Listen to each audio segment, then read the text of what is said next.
When I came here last week to look at the exhibit, I don't know, I wanted to write something deep and something sort of metaphorical, and instead I ended up just writing about my journey of walking through this exhibit. So as I read my piece, you'll notice pretty much every spot I hung out at. So this is called The Factory. When I enter the factory, terracotta bombs surround me. Some slumber on trellises, others stand like pillars, or perhaps soldiers awaiting battle.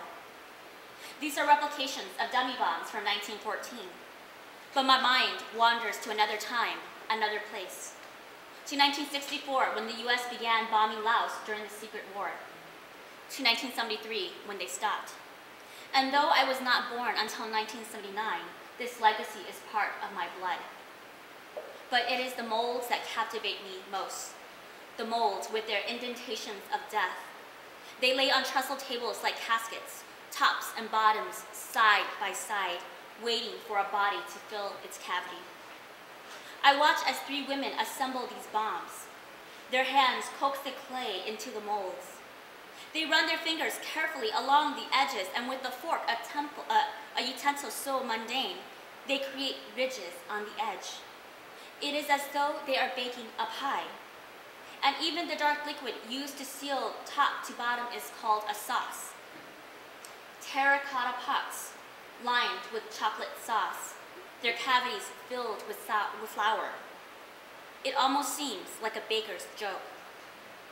Until you learn that these are the descendants of war weapons. Oh, I didn't forget that these were not the real things. Test dummies, dropped from plane to earth to test the accuracy of pilots. Once each bomb was dropped, the flour left white splotches across the land. In Laos, you will not find flour, but craters. Where land once stood, where people once lived. But I suppose those US planes also left white splotches across that land. And even as I write this, I question, what side am I on? Am I an American sympathizing with the enemy? Though I lived in this country for over 30 years, my blood still remembers its roots. It remembers the tricky Laotian sky that sometimes drizzled bags of rice, sometimes yellow rain. And with a relationship like this, it must be hard to remember whether you are an enemy or an ally. I turn away and see that one terracotta bomb has a face. It peers at me, its features slashed with sharp lines, and it looks familiar somehow, though that could be a trick of my longing.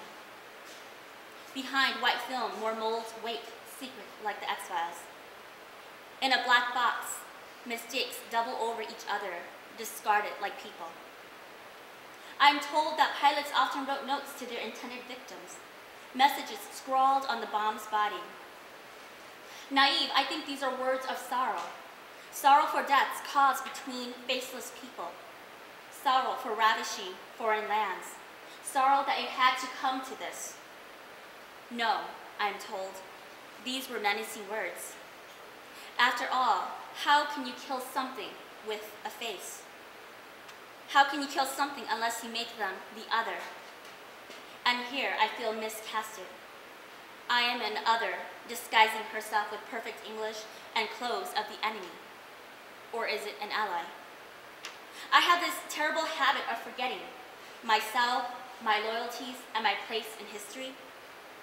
But this is what happens when your blood is mixed with the memory of others. On the assembly line, 2 women lift the tops and bottoms of the molds together like a puzzle. One person bangs the edges with a rubber mallet, and the coffin-like mold is stacked among others, another bomb waiting to be birthed.